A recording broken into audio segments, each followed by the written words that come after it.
Aujourd'hui, on va parler du PCF, le parti politique français, le parti communiste français, parce que je rappelle qu'en France, le communisme est absolument autorisé, ce n'est pas un tabou. Et les communistes en France sont en train de râler, parce que à Champigny-sur-Marne, dans le 9-4, la place Lénine a été débaptisée par la mairie de droite. Et le parti communiste français a déposé un recours. C'est-à-dire que Lénine leur manque, hein, Staline, tout ça, ils ont un petit peu de nostalgie. Et ils ont le seum que leur nom soit effacé de l'histoire. Donc il y a un mec qui rappelle le PCF fier des 100 millions de morts du communisme. La preuve que le communisme est un vrai problème. Et on va faire un petit rappel quand même. On va voir l'article juste après. Mais Lénine, c'est ce mec. Vladimir Ilyich Ulyanov, dit Lénine, est un révolutionnaire communiste, théoricien politique et homme d'État russe puis soviétique. Et quand on regarde un petit peu dans son background, c'est un petit peu plus bas, terreur et crimes de masse. Et c'est ici, pour justifier le choix de la guerre civile, de ces centaines de milliers, voire de millions de morts, à titre de comparaison, Lénine invoquait régulièrement dans ses discours les 30 millions de victimes des bourgeoisies capitalistes et impérialistes. Alors c'est bizarre parce que un mec qui est plutôt fier de parler de mort de bourgeois capitalistes, ça me rappelle certaines personnes en politique actuelle en 2024 qui crachent un petit peu sur le capitalisme, etc. Après, on va pas faire d'amalgame. Je dis juste que c'est un discours qui est très très proche de certaines personnes qu'on voit aujourd'hui. 10 millions de morts et 20 millions d'estropiés pendant la Grande Guerre. Et ces mêmes gens-là disent que le Rassemblement National, c'est le fascisme, que ça rappelle les heures les plus sombres de l'histoire, etc. Ces mêmes gens-là qui défendent Lénine. Mais il n'y a aucun problème. Le problème, c'est l'extrême droite. D'accord ? La place Lénine de Champigny-sur-Marne devient la place du marché. Une décision prise par la mairie de droite qui interroge certains habitants qui ont voté Jean-Luc Mélenchon. L'opposition a annoncé déposer un recours. Imaginez, genre, un millième de demi-seconde qui est genre la place H. En mémoire à un certain monsieur moustachu, et que t'as le Rassemblement National qui déposait un recours parce qu'on allait débaptiser la place du monsieur H. Je peux vous dire qu'on en entendrait parler pendant 8 ans, d'accord? Et là, non, on défend Lénine, il n'y a aucun problème. Il n'y a aucun problème, ok. La plaque au nom du révolutionnaire communiste va bientôt disparaître. La mairie de Champigny-sur-Marne a décidé de rebaptiser la place Lénine en place du marché. Le changement est officiellement effectif, même si la plaque n'a pas encore été changée. Un recours déposé. Une décision prise le 26 juin dernier par la majorité de droite, qui est à la tête de la commune du Val-de-Marne depuis 2020, après 70 ans de municipalité PCF. Donc en gros, il y a eu 70 ans de communisme. Les gens, ils en ont eu marre. Et quand la droite qui arrive au pouvoir, ils ont fait « c'est bon, le communisme, ça dégage ». Et t'as les anciens communistes de la ville qui ont fait « ouais, la place Lénine, attendez ». Et il n'y a aucun problème. Il n'y a aucun problème. Il n'y a aucun problème. Ok. Il n'y a aucun problème. Ok. Là, c'est un mec qui partage « déclarez l'argent que vous envoyez au bled ». Ça fait baisser les impôts. Je suis passé de 1300 € à 174 €. Et il y a un mec qui pose la question. La dette française dépasse les 3200 milliards d'euros. Et on apprend que l'argent envoyé au bled pourrait être déduit des impôts. Est-ce que vous confirmez? Et il y a un mec qui partage un article de F de Souche, qui est là. Soutien aux parents à l'étranger, une déduction fiscale possible.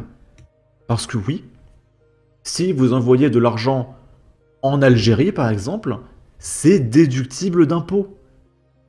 Donc les étrangers qui bossent ne payent pas d'impôts. Je rappelle qu'il y avait les gauchistes qui expliquaient que oui, les migrants qui viennent en France, ils payent des impôts, etc.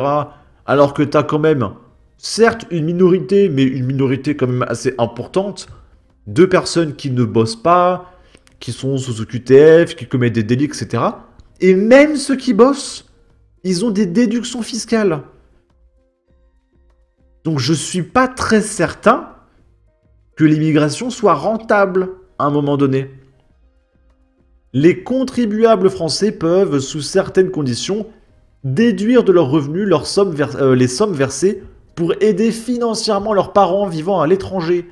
Cette aide, considérée comme une obligation alimentaire, doit être justifiée et proportionnée aux besoins des bénéficiaires ainsi qu'aux ressources de l'aidant. Les montants déduits doivent être déclarés et accompagnés de preuves de versement. Toutefois, cette déduction est limitée et dépend des règles spécifiques des pays de résidence des parents, ainsi que de la situation fiscale de l'aidant. Donc, qu'est-ce qui empêche un mec de donner 500 € à sa grand-mère et 15 jours après, la grand-mère, elle renvoie les 500 € au mec. Et du coup, le mec a une déduction d'impôt et sa mamie lui renvoie son argent. Et après, bah, il peut dire, bah, c'est ma mamie, elle m'a donné de l'argent. C'est mon argent, je vais pas le déclarer aux impôts. Donc voilà, il récupère 500 € de mamie, et puis c'est déductible d'impôt. C'est merveilleux. Arrêtez de vous plaindre un petit peu, les fachos. Ça m'a fait mourir de rire. C'est Maëva Guénam. Alors souvenez-vous, c'est elle, à droite, qui avait fait des TikTok pour faire la promotion de la France Insoumise. Et on avait appris que Sébastien Delogu lui avait fait du chantage et qu'il lui avait proposé un visa pour l'Algérie en échange d'une pub pour le nouveau Front Populaire. Et il faisait des TikTok. Et Maëva Guénam, c'est cette nana à gauche qui s'est fait refaire les nibards, qui a des lèvres de 15 cm d'épaisseur, etc. Et elle déclare, 2 mois après avoir côtoyé la France Insoumise, je dis ça, je fais pas de lien de cause à effet, je dis juste qu'il y a 2 mois, elle a côtoyé la France Insoumise. Et 2 mois plus tard, on apprend que Maëva Guénam a décidé de se voiler. Donc ça veut dire que elle découvre la France Insoumise et directement elle se reconvertit à l'islam. Encore une fois, on ne va pas faire de lien de cause à effet. Pas d'amalgame, un petit peu, bande de fachos. Hein. Mais voilà, fait juste un constat. Et du coup, elle révèle être complètement abstinente depuis cet été. Parce que Maëva Guénam explique que son corps a fait plus ou moins le tour du pays. Mais que maintenant, voilà, elle se calme. Pour Allah, d'accord. Et du coup, bah, elle fait des TikTok avec du maquillage en voile. Et est-ce que tu comprends le concept de pudeur, Maëva? C'est-à-dire que si tu mets le voile, c'est pour te protéger de la vue des hommes. Donc c'est pas pour faire des TikTok qui font regarder 3 millions de vues avec du maquillage. Donc je comprends pas. Donc elle est en période de transition. Elle apprend un petit peu. Elle vient de découvrir la France Insoumise. Il faut qu'elle s'acclimate un petit peu. On va écouter ça. Maintenant, le vendredi, eh ben, je me voile. Voilà. Je ne vais pas voiler, je ne vais pas me voiler dans la vie tous les jours, mais c'est pour essayer de le faire, vous voyez, et je fais plein d'efforts. J'ai arrêté les gros péchés. J'ai arrêté de boire de l'alcool, je forniquais. Et ben cet été, les filles, j'ai eu une grosse épreuve à cause de mes péchés. Je pense que c'est après à la Wahlem, mais je pense que c'est à cause de la fornication. Et j'ai arrêté de forniquer. J'avais un copain, les filles, eh ben je forniquais plus. Et jusqu'à aujourd'hui, je ne veux plus forniquer. Celui qui me veut, il marie. Voilà, bah écoutez les copains, si vous voulez une femme, il y a Maëva Guénam qui cherche un homme avec qui se marier. Voilà. En plus, je suis sûr que c'est une femme bien. Hein, c'est pas parce qu'il y a tout le pays qui a vu son corps que, hein, tout de suite... Calmez-vous un petit peu. Avec ses fossiles, on dirait une actrice P déguisée. Vraiment du n'importe quoi pour les vues. Dixit, la meuf qui a connu le plus de saucisses que mon barbecue. Une escroquerie avec un pot de peinture sur la face. Au revoir. Quelle escroquerie et ce niveau de stupidité. C'est un cas typique de femme complètement déconnectée avec une stupidité abyssale que l'on peut observer sur les réseaux sociaux. Après avoir publié des photos à poil partout, elle se retrouve voilée, là faisant penser à une sainte Nitouche, mais bien sûr. Vas-y, c'est bon, elle sait plus quoi faire.